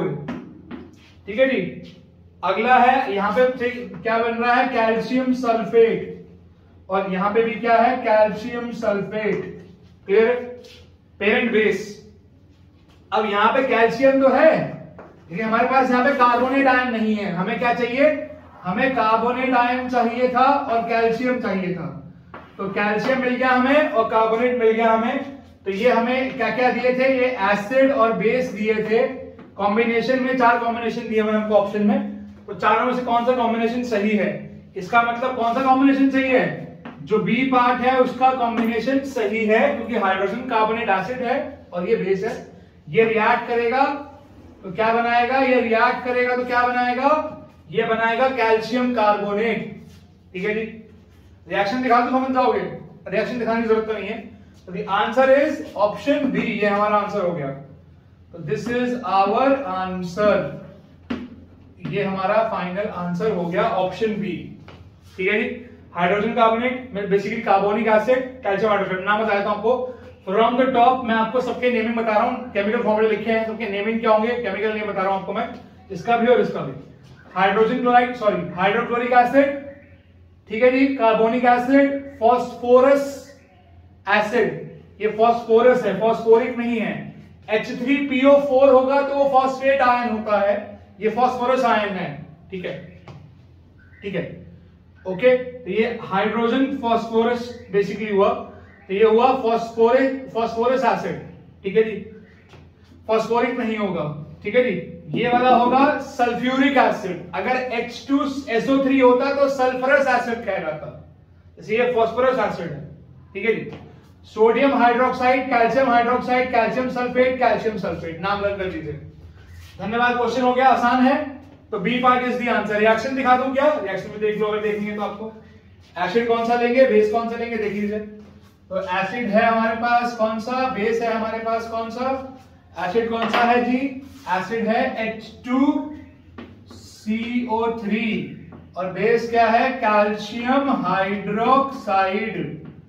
Calcium hydrogen को डिस्प्लेस करेगा और कार्बोनेट के साथ लिंक कर जाएगा, कार्बोनेट के साथ लिंक कर जाएगा और क्या बना देगा, कैल्शियम कार्बोनेट प्लस वाटर बन जाएगा। ये आपकी रिएक्शन हो गई जी। Acid plus base gives you salt plus water. Sorry, सभी को समझ में आ गया? इतना आसान है, बताइए कितने इजी क्वेश्चन है। ठीक है जी। तो साइंटिफिक लॉजिक लगाइए, आपको हल्का सा मैकेनिज्म आता होगा, रिएक्शन कैसे वर्क कर रही है, तो आपके सामने साइंस इतनी आसान हो जाएगी, आपको सॉल्व करने में इतना मजा आएगा, इतना इजी लगेगा प्लीज। तो उसके लिए आपको बहुत अच्छे से अपने कॉन्सेप्ट्स को बिल्ड करना है। कॉन्सेप्ट्स बिल्ड करने के लिए एनसीईआरटी का पढ़ना बहुत जरूरी है, ठीक है। रिटन मैनर में क्वेश्चन आंसर्स की प्रैक्टिस करना, NCERT question answers, MCQs, sample papers and the questions, extra questions you have, और आवर डेटा या our study material also you have. तो उस सब को प्रैक्टिस करना बहुत जरूरी है। जितना आप प्रैक्टिस करेंगे रिटन में, उतना आपका हैंड स्ट्रांग होगा अपने पेपर की प्रिपरेशन के लिए, ये बात ध्यान रखिए। चलिए आते हैं आगे। आइए अब अगला क्वेश्चन है हमारा क्वेश्चन नंबर 9। अभी हमने क्वेश्चन नंबर 8 तक कंप्लीट किया, जिसमें हमने समझा कि एसिड और बेस रिएक्शन क्या होती है। मूविंग टुवर्ड्स नेक्स्ट क्वेश्चन, जो हमारा अगला क्वेश्चन है, question number 9, that is related to the concentrated acid and dilute acid combination, कि कैसे हम डाइल्यूट एसिड बनाते हैं, कैसे हम कॉन्सेंट्रेटेड एसिड कैसे बनाते हैं, या दिया होता है तो हम कैसे करेंगे। हमने ऐसा सिमिलर क्वेश्चन किया था, पीछे एक क्वेश्चन था उसमें डाइल्यूट एसिड दिया हुआ था। तो सबसे पहले हमें समझना होगा कि कॉन्सेंट्रेटेड एसिड क्या होता है और डाइल्यूट एसिड क्या होता है। मान लीजिए मेरे पास 2 बीकर है, मैंने ले लिए। अब एक बीकर में मेरे पास कॉन्सेंट्रेटेड एसिड है और एक बीकर में डाइल्यूट एसिड है। Concentrated word has been come from where, कहां से आया वर्ड? ये वर्ड आया है कॉन्सेंट्रेशन से। जितना ज्यादा एसिड का कॉन्सेंट्रेशन बढ़ता जाएगा, उतना ज्यादा ये एसिडिक होता जाएगा, उतना ज्यादा ये कॉन्सेंट्रेटेड होता जाएगा। जितना एसिड का कॉन्सेंट्रेशन कम होगा, उतना ज्यादा वो डाइल्यूट होगा। जनरली क्या होता है, 50% से ज्यादा, अगर मान लीजिए कि ये दोनों ही हाइड्रोक्लोरिक एसिड है, मैंने ऐसा अज्यूम कर लिया, ठीक है जी, हाइड्रोक्लोरिक एसिड है दोनों ही, 50% जो क्वांटिटी है एसिड की, उससे ज्यादा अगर राइज कर गया तो वो कॉन्सेंट्रेटेड की तरफ मूव कर जाएगा, और अगर वो 50% से कम होगा तो वो डाइल्यूशन या डाइल्यूट की तरफ चला जाएगा। समझ में आया? मतलब पानी का कॉन्सेंट्रेशन ज्यादा। फॉर एग्जाम्पल, आप घर में एक लेमनेड बना रहे हैं या स्क्वॉश बना रहे हैं, रूह अफ़ज़ा हम लोग घर में पीते हैं, सभी पीते हैं गर्मियों में, ठीक है, रूह अफ़ज़ा है कोई भी ऐसी चीज। तो रूह अफ़ज़ा ऐसी आप डालते हो, मान लीजिए कि अगर रूह अफ़ज़ा आपसे ज्यादा डल गया तो क्या करोगे? सारा मीठा हो जाएगा, बिकॉज शुगर का कॉन्सेंट्रेशन, शुगर सिरप या जो भी वो रूह अफ़ज़ा का सिरप है, उसका कॉन्सेंट्रेशन ज्यादा हो जाएगा। तो क्या करते हो? पानी ऐड करते हो उसमें, ताकि उसकी जो मिठास है वो कम हो जाए। होता है ऐसा? ऐसा क्यों होता है? एक तो आपको समझ में आया ये चीज। 50% किस चीज की बात कर रहा हूं मैं बात कर रहा हूं कॉन्सेंट्रेशन की। The word is concentration here. आपने कॉन्सेंट्रेशन ऑफ सॉल्यूशन पढ़ा, क्लास 9 में पढ़ा है हमने, ठीक है जी। तो कॉन्सेंट्रेशन ऑफ सॉल्यूशन क्या होता है? दैट इज इक्वल टू, मैं सिंपल लिख रहा हूं, ऊपर सॉल्यूट लेते हैं, मैं डायरेक्ट लिख रहा हूं, स्पेस नहीं है, सॉल्यूट, अमाउंट ऑफ सॉल्यूट या फिर मास ऑफ सॉल्यूट या वॉल्यूम ऑफ सॉल्यूट, आपकी चॉइस है। तो अमाउंट ऑफ सॉल्यूट ऊपर और अमाउंट ऑफ सॉल्वेंट या सॉल्यूशन नीचे लेते हैं, इनटू में 100 कर देते हैं, जिससे हमारी क्या आ जाती है? परसेंटेज आ जाती है, कितना कॉन्सेंट्रेशन है। सही है? तो सॉल्यूट ऊपर, सॉल्वेंट नीचे, इनटू 100 कर देते हैं। क्लियर हो गया? This is scientific logic behind it, that's called the concentration. Clear है? तो अगर एसिड की कॉन्सेंट्रेशन 50% ज्यादा बननी शुरू हो जाएगी, 50 के बाद 60 हो गया, 70 हो गया, 80 हो गया, 90 हो गया, 100, तो बहुत मतलब it will become highly concentrated then. ठीक है जी। तो 90% concentration is again too high, ठीक है, जिसमें 90% एसिड है और 10% पानी है सिर्फ। और इसका उल्टा कर देंगे तो 10% पानी एसिड होगा और 90% वाटर होगा, तो वो बन जाएगा डाइल्यूट फॉर्म ऑफ एसिड। तो हमें करना यही है। क्वेश्चन में क्या कह रहा है सुनिएगा, how will you protect yourself from the heat generated while diluting a concentrated acid. अगर हमें कॉन्सेंट्रेटेड एसिड दिया हो और उसको हमें डाइल्यूट में बनाना है, डाइल्यूट में कन्वर्ट करना है, तो हम क्या करेंगे? तो हम करेंगे क्या?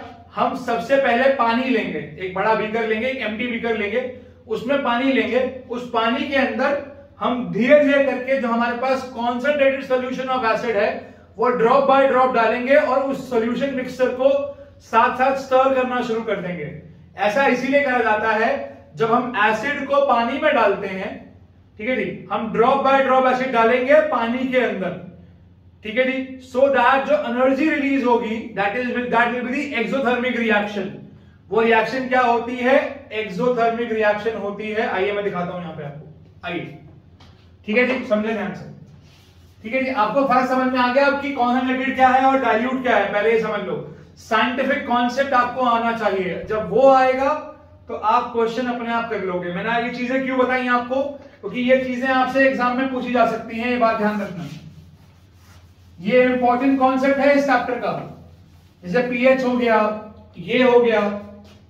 ठीक है जी, मैंने आपको पिछले क्वेश्चन में भी समझाया था कि एसिड और बेस मिला के सॉल्ट बनाते हैं। टाइप्स ऑफ सॉल्ट कौन कौन से होते हैं? एसिडिक सॉल्ट क्या है, बेसिक सॉल्ट, न्यूट्रल सॉल्ट, याद आया?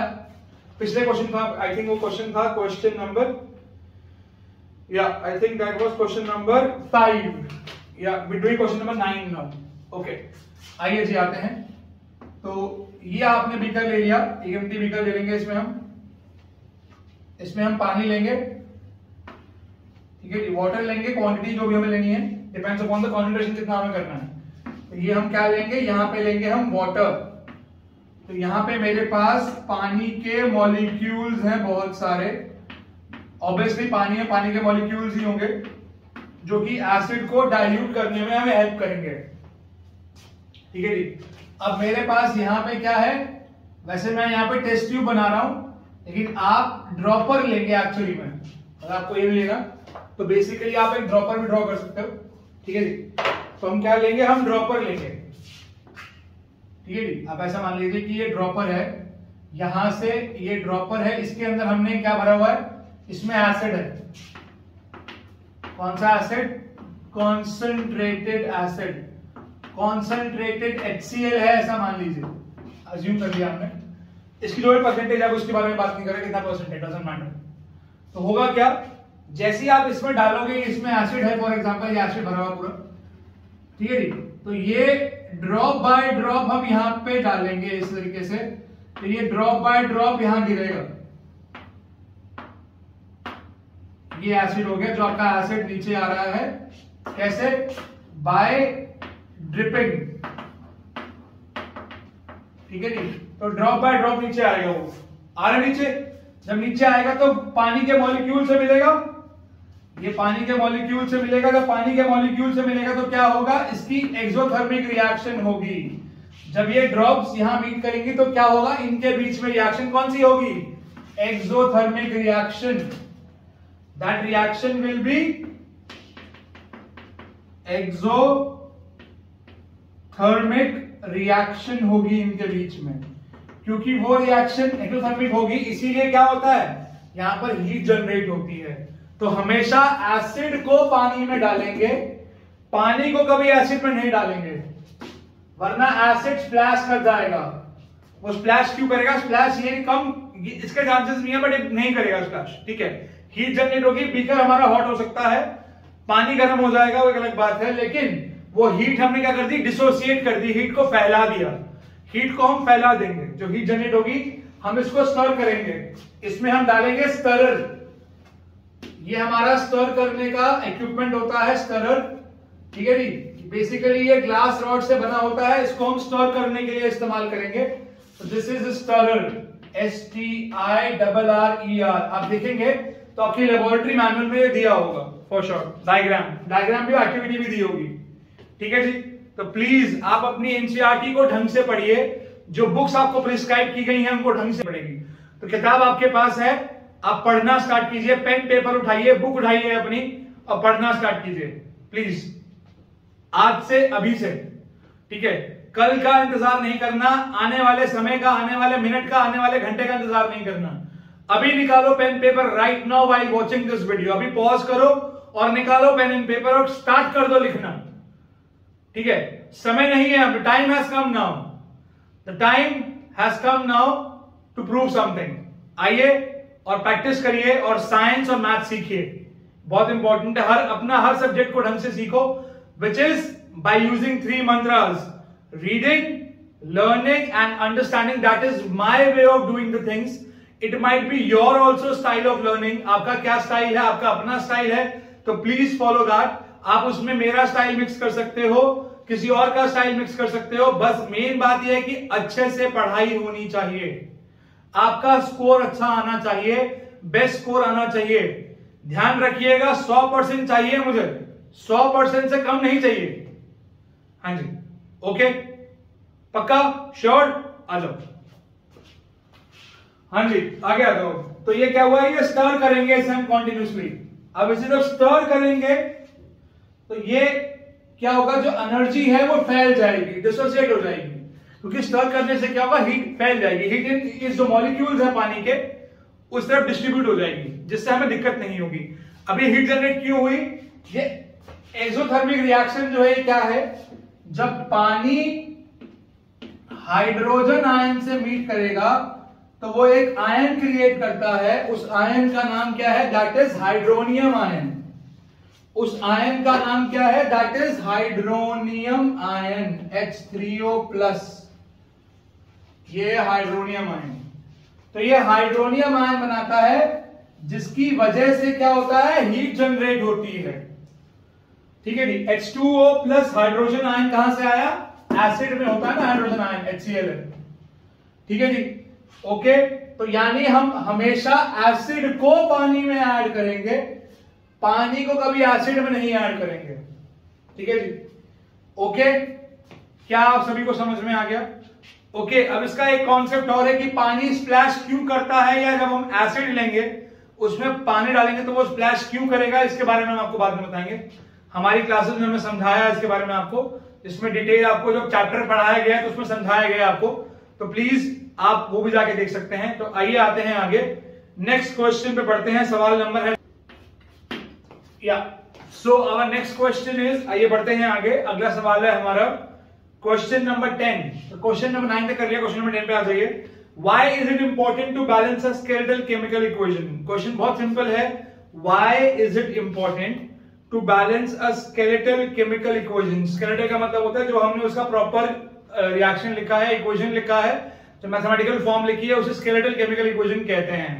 ठीक है जी, अब क्यों करते हैं ऐसा, बैलेंसिंग क्यों जरूरी है, आप जानते हैं, bye the law of chemical combinations. आपने पढ़ा है, मैंने आपको बताया था अभी स्टार्टिंग में क्वेश्चन किए थे हमने, bye the law of chemical combination. अभी इसी सैंपल पेपर की बात कर रहा हूं आपसे मैं, बिगिनिंग में क्वेश्चन आया था, बताया था मैंने आपको कि लॉ ऑफ केमिकल कॉम्बिनेशन लगाना होता है, जिसमें हमारा मेन लॉ कौन सा है, by law of conservation of mass. क्योंकि जो RHS का, जो LHS का मास है, by law of conservation of मास, जिसमें अगर हमारे पास कोई रिएक्शन लिखी है, मान लीजिए ये A है प्लस B है, giving you C plus D, तो ये हमारी साइड कौन सी होती है और ये हमारी साइड कौन सी होती है, ये हमारी रिएक्टेंट साइड है और ये हमारी प्रोडक्ट साइड है। ये रिएक्टेंट है और ये प्रोडक्ट है, रिएक्टेंट्स लिख सकते हैं, प्रोडक्ट्स लिख सकते हैं, कोई दिक्कत नहीं है। तो ये रिएक्टेंट साइड है और प्रोडक्ट साइड है। तो by the law of conservation of mass, ठीक है जी, by the law of conservation of mass, क्योंकि हमें इसका मास और उसका मास सेम रखना है। देखो जितना मास यहां प्रेजेंट होगा उतना ही मास यहां क्रिएट होगा, जितना मास रिएक्ट करेगा उतना ही मास क्रिएट होता है, ये लॉ है।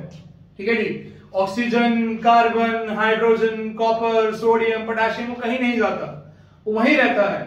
ठीक है जी, बहुत सिंपल एग्जांपल है, अगर आपके पास कोल है, कोल है, कोल में क्या होता है, कार्बन होता है, carbon plus oxygen gives you CO2।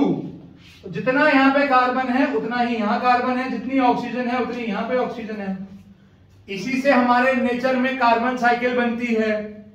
ठीक है जी, ये क्या प्रोसेस है ये अभी हम डिस्कस नहीं कर रहे, कार्बन साइकिल क्या होता है, सिंपल समझा रहा हूं आपको मैं कि बेसिकली जितना मास यहां है उतना मास यहां पे होगा, फिर ये CO2 कहीं और जाएगी, यानी इसको प्लांट्स लेंगे, फिर इससे कंबशन, फिर इससे फोटोसिंथेसिस होगा, उससे ग्लूकोज बनेगा, फिर ग्लूकोज से दोबारा से लकड़ी बनेगी, फिर लकड़ी को फिर जलाएंगे हम।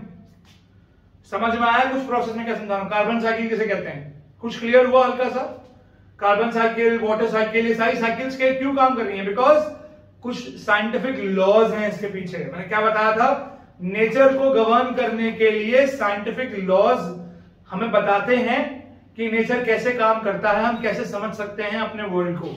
या अपने यूनिवर्स को जहां पे हम रह रहे हैं, जितना इंसान ने एक्सप्लोर किया है उसकी बात, उतनी बात हो रही है। हमने क्या भी एक्सप्लोर, कुछ भी एक्सप्लोर नहीं किया अभी, ठीक है। अभी बस कोशिश जारी है, साइंस सीखने की कोशिश जारी है। जैसे आपकी कोशिश जारी है वैसे हमारी भी कोशिश जारी है। हम और सीखना चाहते हैं। The more you read, the more you learn, the more you understand, as I told you just अभी, ठीक है जी। So reading, learning and understanding, ये पॉइंट याद रखिएगा, ठीक है जी। आते हैं आगे, क्लास एंड कर रहा हूं अभी, तो इसलिए लिखवा रहा हूं आपको ये, प्लीज 3 मंत्रास मेरे लिख लीजिए, आपके काम आएंगे, होपफुली पक्का काम आएंगे। तो reading, learning and understanding.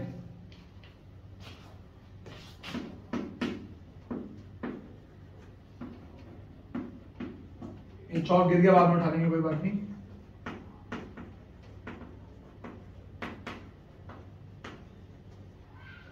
Okay जी, okay, the reading, the learning and the understanding. तो प्लीज ये 3 मंत्रास हैं, आप फॉलो कीजिए, आपका 100% पक्का फायदा होगा, बता दिया आपको मैंने। और पेन पेपर निकालो, प्रैक्टिस स्टार्ट करो आज से, ठीक है जी। चलिए, तो आज we just calling off the day now, आज इतना ही करते हैं, मिलते हैं अगली क्लास में। मेनी थैंक्स टू ऑल, आप सभी आए, आपने क्लास अटेंड की, मुझे बहुत अच्छा लगा, आपको भी और ज्यादा अच्छा लगा होगा। I am sure for that. You must have learn something new today for sure. आपने कुछ नया सीखा, आई होप सो, ठीक है। मैं कोशिश करता रहूंगा ऐसे ही आपको हेल्प करने की, और आपके लिए हमेशा हम तैयार हैं। आप भी तैयार रहिए, आप भी कोशिश कीजिए। तो मिलते हैं, see you next time in the near future. Okay guys, bye bye, take care and always remember, be educated and be empowered. Take care, I will see you then, bye bye.